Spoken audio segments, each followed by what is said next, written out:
Hi சுட்டீஸ். இன்னைக்கு நம்ம பார்க்க போற கதை முயலும் ஆமையும். முயல் என்ன பண்ணுது? போய் ஆமை கிட்ட, என் கூட போட்டிக்கு வரியா?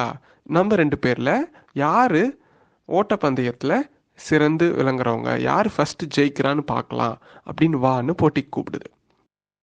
இது போட்டிக்கு கூப்பிட்டது சரியா தப்பா? முயலுக்கும் ஆமைக்கும் போட்டி சரியான்றது ஒரு தனி விவாதம். அதை நம்ம அப்புறமா செய்யலாம். இப்போ நம்ம என்ன பார்க்கலாம் அப்படின்னா, இந்த முயலும் ஆமையுன்ற கதையில யார் ஜெயிக்கிறா, இது எப்படி ஜெயிக்க முடிஞ்சுது அப்படின்றது தான்.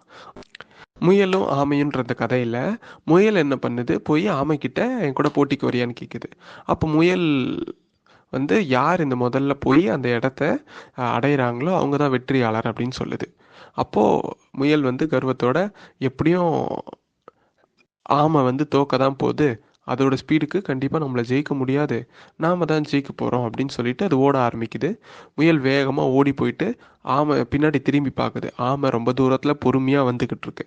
இதை பார்த்த முயலுக்கு, அவ்வளோ தூரம் தான் வந்துக்கிட்டு இருக்கு, நம்ம பொறுமையாக இங்கே கொஞ்ச நேரம் ரெஸ்ட் எடுத்துட்டு நிம்மதியாக அப்புறமா போகலாம் அப்படின்னு சொல்லிட்டு போகுது. அந்த நேரத்தில் ஆமையோட அந்த கொஞ்சம் கொஞ்சமான முயற்சியில் தொடர்ந்து அது நகர்ந்துக்கிட்டே இருக்கு.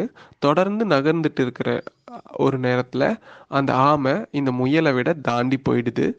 தாண்டியும் போய் அதே வேகத்தோடு அது போய் சீரான வேகத்தில் அது போயிட்டு இருக்கும்போது அந்த கோலியும் அது ஃபஸ்ட்டு அடைஞ்சிருது. இதுதான் நம்ம கேட்டு வந்த முயல் ஆமை கதை. இப்போ இந்த முயல் ஏன் தோத்து போச்சு, ஏன் இந்த ஆமை ஜெயிக்க முடிஞ்சுது அப்படின்னு நம்ம சிந்திச்சு பார்த்தோம் அப்படின்னா, இந்த முயலுக்கிட்ட இருந்தது திறமை, அறிவு, சக்தி எல்லாமே இருந்தது. அதுக்கு தனக்கு ஜெயிக்கிறதுக்கான எல்லா பவரும் குவாலிட்டிஸும் இருந்துச்சு. ஆனால் ஆமைக்கிட்ட அந்த ஓடுற குவாலிட்டிஸ் கண்டிப்பாக இல்லை. இருந்தாலும் அந்த ஆமையால் தன்னால் ஒரு step at a time, one step at a time தான் எடுத்து வைக்க முடியும். ஒரு இன்ச் தான் அதால் நகர முடியும். ஆனால் அது தினமும் நகர்ந்துச்சு. ஒவ்வொரு நிமிஷமும் நகர்ந்துட்டு இருந்துச்சு.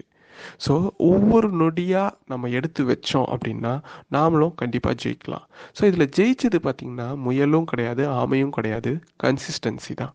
கன்சிஸ்டன்சியா அப்படின்னா என்ன அப்படின்னா, என்னால் எவ்வளோ முடியுதோ அது கொஞ்சமாக ஒரு இன்ச்சு தான் இருந்தாலும் தொடர்ந்து நான் நகர்ந்துக்கிட்டே இருந்தேன்னா கண்டிப்பாக ஒரு நாள் நான் ஜெயிச்சிருவேன். ஸோ நம்மளும் நம்ம கோல்ஸை நோக்கி சின்ன சின்னதான அடிகள் தான் நம்மளால் முடிஞ்சதுனாலும், ஒரு இன்ச்சு தான் நம்மளால் முடிஞ்சதுனாலும் அதை தினமும் தொடர்ந்து நம்ம எடுத்து வச்சோம் அப்படின்னா கண்டிப்பாக நம்ம ஒரு நாள் நம்ம சக்ஸஸ் அடையலாம். ஸோ இந்த முயல் ஆமை கதையில் நம்ம தெரிஞ்சுக்க வேண்டியது என்னென்னா, நீங்கள் போட்டி போடுறது ஒரு திறமையான நபர் கூட இருந்தாலும் உங்களோட தொடர் முயற்சினால் கண்டிப்பாக நீங்கள் அவங்கள ஜெயிக்கலாம். நன்றி, வணக்கம்.